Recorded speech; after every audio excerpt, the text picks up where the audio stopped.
Assalamualaikum warahmatullahi wabarakatuh. Waalaikumsalam warahmatullahi wabarakatuh. Kembali lagi bersama kami, Jabal Nur Podcast. Dengan saya hostnya, Muhammad Haikal Askia. Dan tamu spesial kita yaitu Aki Muhammad Azhar Refandi, yang akan kita wawancarai pada malam hari ini. Dengan tema yaitu, apa itu Orsimja? Aki Azhar Refandi ini sudah duduk di kelas 6, yaitu dari kelas 1, kelas 2, kelas 3, kelas 4, sampai kelas 6. Jelaskan apa itu Orsimja, Aki.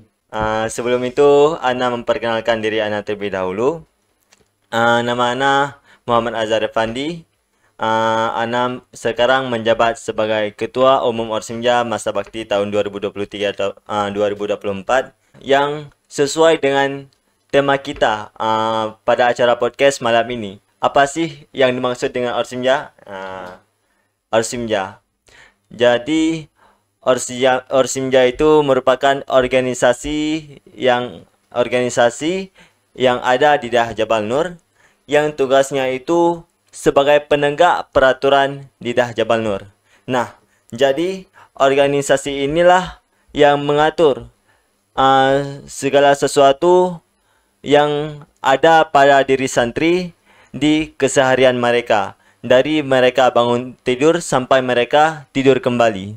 Nah, di Orsimja itu ada beberapa bagian. Salah satunya yaitu bagian bahasa. Ya, sebagaimana yang kita ketahui yang bahwa Orsimja adalah generasi yang mempunyai beberapa struktur tertentu seperti yang disebut sama Aki Azhar Refandi tadi. Yaitu ada bagian bahasa, ada bagian kebersihan, ada bagian keamanan, dan lain-lain. Orsimjab ini sering disebut kalau di luar itu OSIS. Nah, kalau di daerah ini disebut Orsimja. Ya, yang jadi pertanyaannya ialah, di mana sih asal usul nama Orsimja itu? Baiklah. Asal usul nama Orsimja. Jadi, nama Orsimja ini sudah ada pada saat awalnya terbentuk generasi di daerah Jabal Nur. Nah, dari sejak itu udah ada yang namanya Orsimja. Akan tetapi, apa sih kepanjangan dari Orsimja? Nah, kepanjangan dari Orsimja ini merupakan organisasi santri Ma'had Jabal Nur, yang mana seperti yang Anda jelaskan tadi, mereka merupakan suatu organisasi yang bertugas penuh pada keseharian santri-santri di daerah Jabal Nur. Dan juga mereka juga merupakan tangan kanan ustadz-ustadz yang ada di daerah untuk menegakkan peraturan di daerah, untuk membantu menegakkan peraturan di daerah. Jadi Orsimja ini sangat berpengaruh pada kualitas diri santri. Di saat Orsimja tidak mampu untuk menghandle seluruh santri-santri di daerah Jabal Nur, mereka kualitas pada diri santri itu sangat turun. Sangat turun. Jadi Orsimja ini dibutuhkan orang-orang yang sangat bertanggung jawab akan tugasnya masing-masing. Nah, dan juga pada diri Orsimja itu ada dikenal dengan sebutan bisa membina dan dapat dibina. Nah, apa sih yang dimaksud dengan bisa membina dan dapat dibina? Bisa membina itu mereka bisa memanage seluruh santri-santri yang ada di daerah Jabal Nur. Nah, dan apa itu yang dimaksud dengan dapat dibina? Di saat mereka sudah mampu untuk memanage santri-santri di daerah Jabal Nur, mereka juga dapat diatur juga oleh ustaz-ustaz yang ada di daerah. Jadi tidak sementang-mentang mereka bisa mengatur anak-anak, mereka tidak mau lagi mendengar ustaz. Bukan begitu. Apabila di diri Orsimja itu tidak ada sifat membina dan dapat dibina, mereka tidak cocok untuk dikatakan sebagai anggota Orsimja. Tidak cocok untuk dikatakan sebagai anggota Orsimja. Jadi oleh karena itu diperlukan seleksi sebelum kita menjadi Orsimja, baik itu dari segi wawancara ataupun kepribadian dan lain-lain sebagainya. Berarti kita dah tahu apa itu Orsimja, dan Orsimja ini adalah orang-orang terpilih yang sudah diseleksi oleh Ustadz. Ya, seperti yang dibilang tadi, yaitu diseleksi dari kepribadiannya, kepemimpinannya, dan lain-lain sebagainya. Kan tadi Aki ada bilang tuh seleksinya. Kan kami baru kelas 3 Aki. Kan belum tahu. Nanti mungkin kami semua sini kami kan perlu tahu apa seleksinya Aki, biar mendapatkan bagian yang bagus itu. Boleh Aki jelasin gimana seleksinya Aki? Untuk seleksi menjadi Orsimja, awalnya itu kita ambil dulu formulir daripada ketua panitianya. Kita ambil formulir, lalu kita isi apa-apa yang ada di kertas formulir tersebut.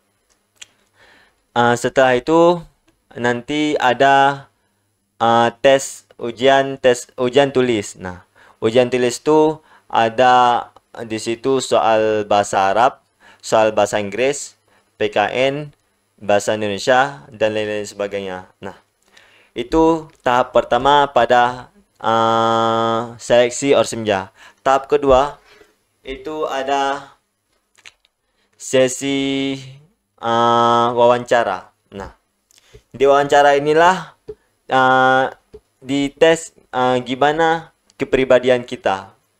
Di situ penguji akan menanyakan beberapa soal yang itu akan bertujukan kepada kepribadian kita. Di saat kita sudah menjawab soal-soal yang telah diberikan oleh penguji, maka penguji itu akan mengetahui bagaimana sih kepribadian kita. Mereka beranggapan kalau kita ini udah cocok apa belum dengan kepribadian kita yang ada pada diri kita saat ini. Nah, begitu. Sesudah sesi wawancara, nanti ustadz akan memilih dua paslon 1 dan paslon 2, yang itu akan dibuat sesi debat. Nah, paslon 1, paslon 2. Paslon 1 calon ketua dan calon wakil ketua, begitu juga dengan paslon 2. Nah, nanti akan dibuat sesi debat. Pada saat sesi debat itu sangat berpengaruh kepada hasil pemilihan suara kita ke depan. Bagaimana kita dapat menjawab soal-soal dari penanya dengan baik itu sangat berpengaruh pada pemilihan suara ke depan. Kita tidak mampu untuk menjawab pertanyaan-pertanyaan dari penanya, maka suara kita akan sedikit gitu. Karena kita memakai sistem pemilihan suara. Di saat kita bersungguh-sungguh, waktu debat, maka suara yang akan kita terima itu lebih banyak, sehingga kita dapat menjadi ketua dan wakil ketua. Nah, debat itu debat itu kita mengajak bagaimana cara kita untuk meyakinkan para santri bahwa kita itu cocok menjadi ketua dan ataupun wakil ketua. Nah, kita harus membuktikan bahwa kita cocok dengan cara kita harus mempersiapkan diri kita untuk pada saat sesi debat itu dengan sebaik-baik mungkin, sehingga kita dapat melalui sesi debat itu dengan hasil yang maksimal, sehingga pada saat pemilihan suara ke depan kita akan mendapatkan suara yang lebih banyak daripada paslon lainnya. Jadi Aki waktu itu seleksi dengan penuh semangat ya? Ya, pastinya. Ada saingan ketat gitu antara paslon 2. Ya, itu persaingan ketat daripada bukan persaingan ketat ya. Bagaimana cara menyanggah.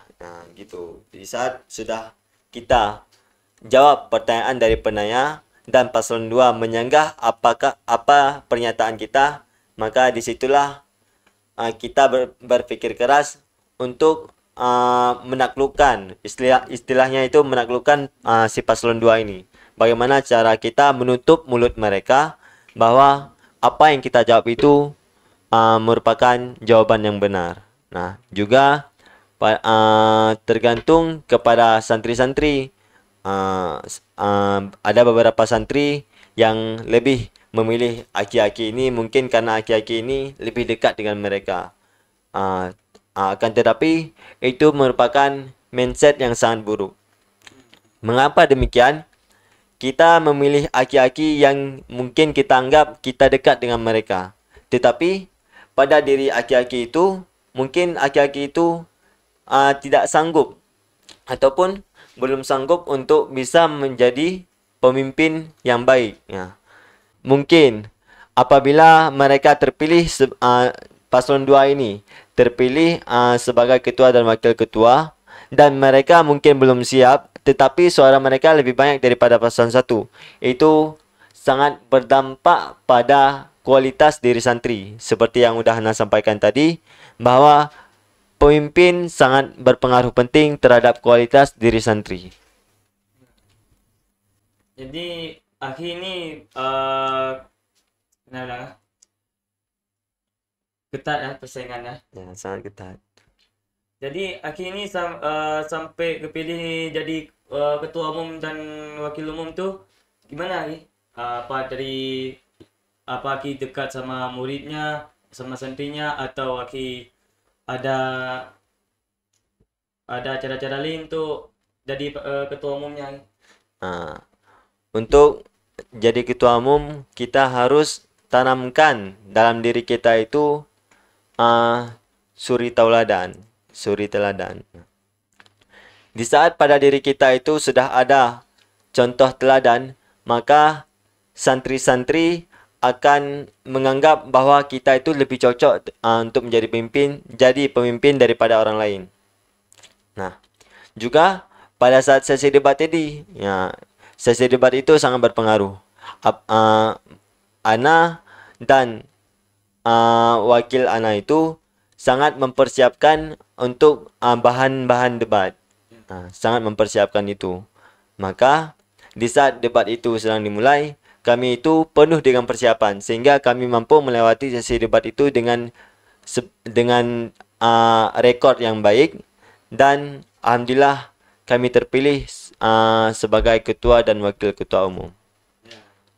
Jadi bisa ambillah hikmah ya dari Aki itu, contoh suri teladan Aki, pantang menyerah.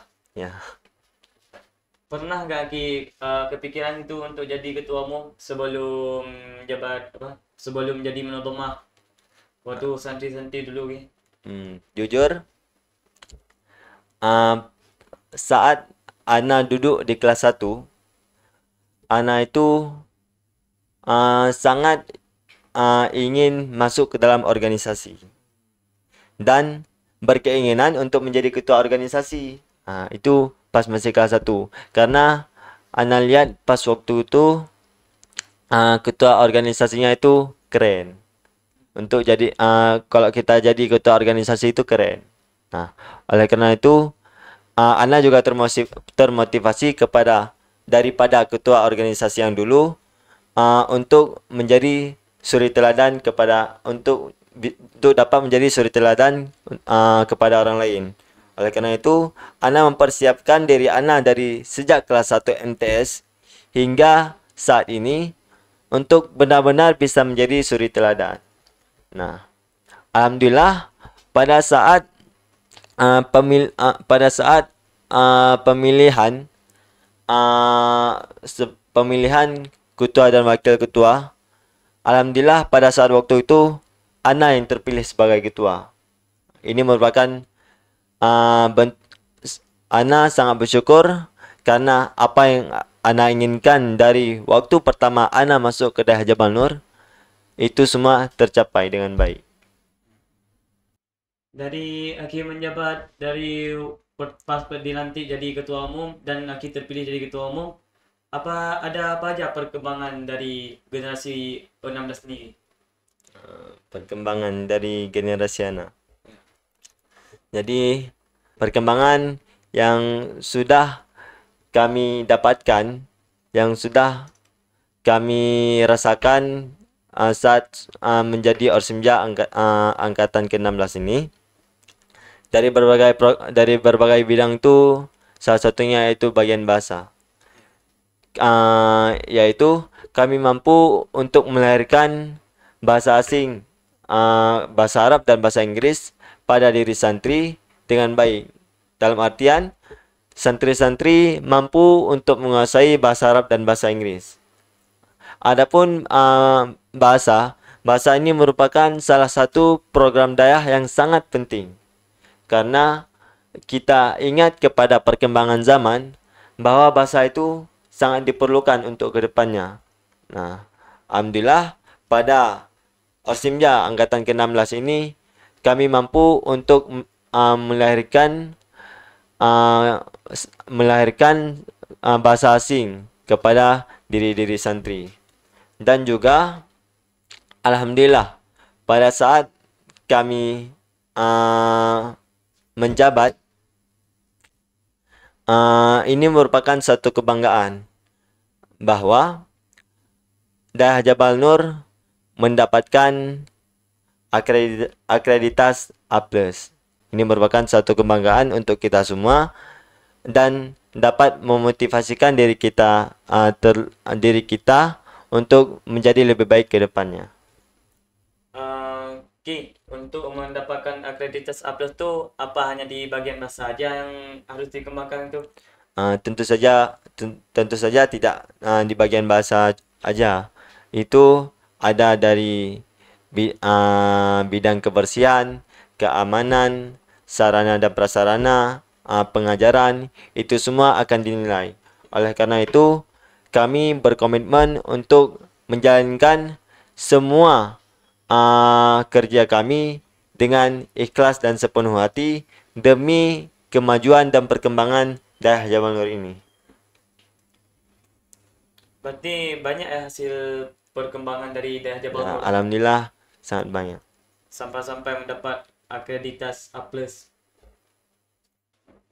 Ada nggak kendala yang Aki alami waktu menjadi ketua umum dari pertama awal menjabat sampai sekarang ini, sampai detik ini?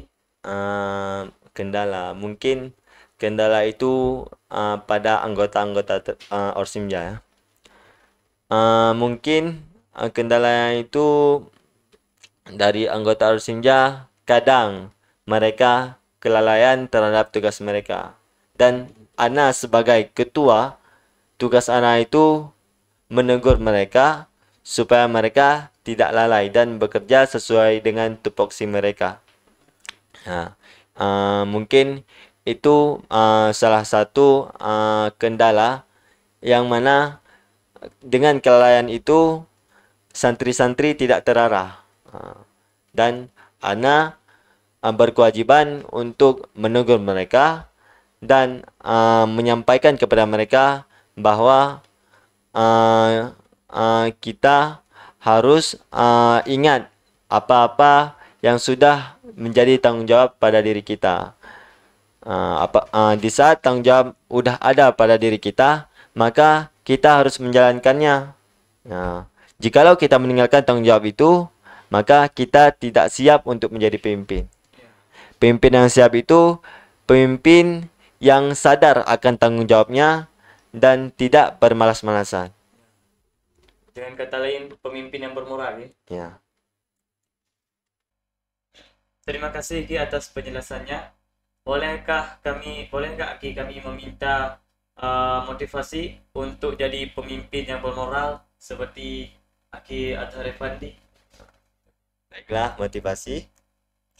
Pada saat posisi kita saat ini, kita ingin untuk menjadi seorang pemimpin. Nah, kita ingin menjadi seorang pemimpin, kita harus bergerak dari sekarang. Seberapa jauhkah perjuangan kita untuk kita bisa menjadi pemimpin ke depannya. Sehingga dengan kita bergerak dari sekarang, maka orang-orang di sana akan beranggapan bahwa kita cocok untuk menjadi pemimpin ke depannya. Kita cocok untuk menjadi pemimpin ke depannya. Di saat kita hanya beranggapan, menginginkan dan mengenai apa? Kita hanya menginginkan kalau kita itu ingin menjadi pemimpin, tapi kita hanya memikirkan itu tersebut tanpa ada suatu pergerakan, maka itu semua susah untuk kita capai, dan orang-orang akan menganggap bahwa kita itu belum pantas menjadi pemimpin yang bermoral. Nah, untuk menjadi pemimpin yang bermoral, kita butuh perjuangan. Butuh perjuangan dan butuh kerja keras untuk bisa menggapainya. Terima kasih Ki, atas motivasinya. Terima kasih atas Akidhar kepada karena telah memberikan wejangan kepada kami untuk menjadi pemimpin yang bermoral, dan terima kasih juga kepada Akidhar karena telah memberikan gambaran apa itu Orsinja. Dengan ini kami mengharap kepada seluruh pemirsa untuk mendukung terus Jabal Nur Podcast. Semoga kedepannya lebih baik lagi ataupun lebih bagus. Semoga Jabal Nur Podcast tetap maju dan jaya. Jabal Nur Podcast mumtaz. Wassalamualaikum warahmatullahi wabarakatuh. Waalaikumsalam warahmatullahi wabarakatuh.